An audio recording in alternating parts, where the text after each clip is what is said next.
What's going on, guys? Stevie from the Min Masters here, and today I'm going to show you how to replace the fuel tank selector switch in your F-150.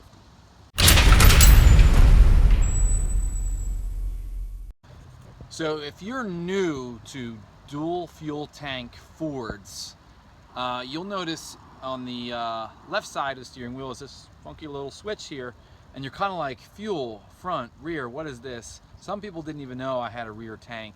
I rolled up to a gas station, I'm like, can you fill up both? And the guy's like, both? And I'm like, there's two doors on that side. So yes, the Ford F150, it's a 95, so I'm trying to think how far back. All the 90s I'm aware of up till about 96 have two fuel tanks. You have a 16-gallon, if I believe, mid tank, that's your front, and you have an 18-gallon rear. And they come with a switch so you can flip between the two of them. You don't have to, actually. You can leave it on the front switch and it will drain that one, then drain the rear one, but you don't want to run a fuel tank dry and the pump dry, because it ruins the fuel pump. So typically what I do is, like, I'll leave it on the front until I'm down to a quarter of a tank, flip it to the rear until I'm down to a quarter tank, and then I'll fill up. And the beauty of having two tanks is you have that redundancy.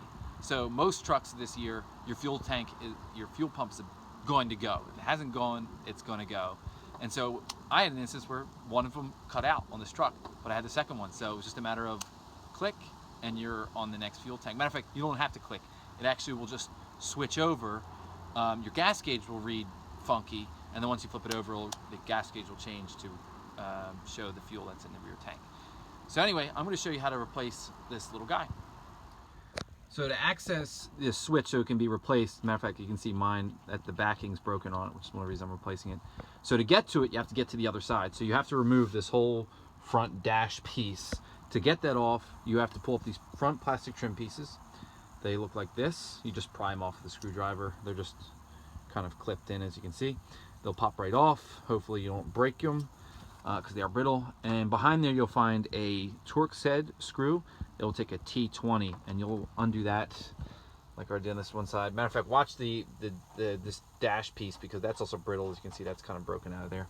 Once you've got those screws off, the next thing that's keeping you from getting out of it is your headlight, your headlight button. So you're gonna pull that out like so, and right there you're gonna see that little piece of metal right there. It's a little horizontal piece.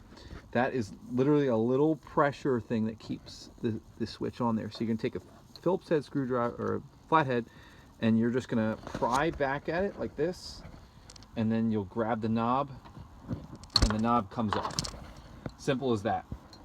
It's the first time I've actually showed you guys how to do something, and that's only because that one's just a little bit tricky, so you have to see how it's done. Once it's off, this whole dash piece just clips in like most fascia pieces, and you'll just pry it off all the way around, taking it easy, and come right off. Also, be sure to push your headlights in so you don't drain your battery.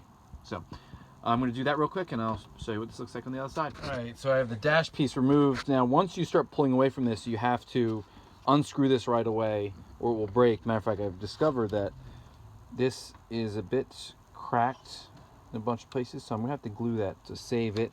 The bottom one didn't even have a screw, which is one of the reasons it was loose. So I'm gonna have to figure out how I want to keep that all there. If it comes to the point where I'm just gonna have to glue it in place, that's fine. I mean, I don't think I'm gonna have to pull this off again for a while.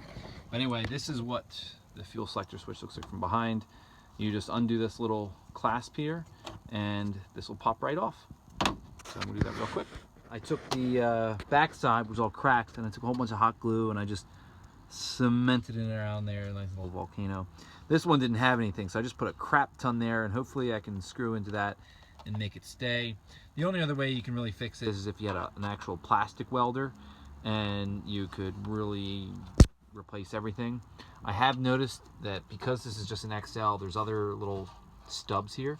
So just as an idea for you guys doing this in the future, you could just, in theory, cut one of those off, because clearly there's two blank spaces here that you're not using them for, and you could transplant them to these areas and glue them in place, or plastic welder, however which way you want to do it. Anyway, since I have that's where I want it. I'm going to put the dash pad back, screw that into place, and show you the finished product. So, see you around. Okay, so I kind of did the opposite of what I was talking about. Instead, I have decided to put the switch on the dash just because this is still a bit cumbersome to deal with. And apparently the screw that was holding that in place must have got lost, fell out there, and you know how it is when you lose parts.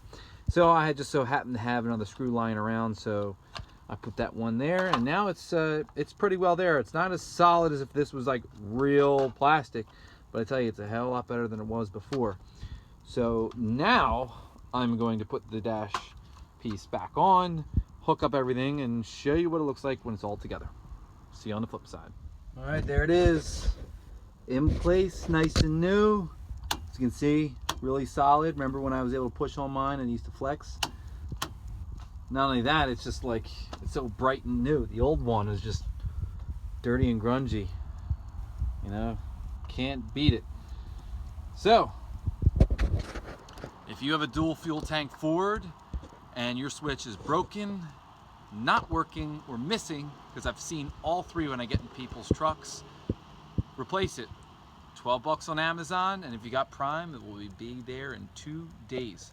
So consider fixing this on your dual fuel tank Ford. So anyway, that's all for me. This is Stevie from the Minimasters. Thanks for watching.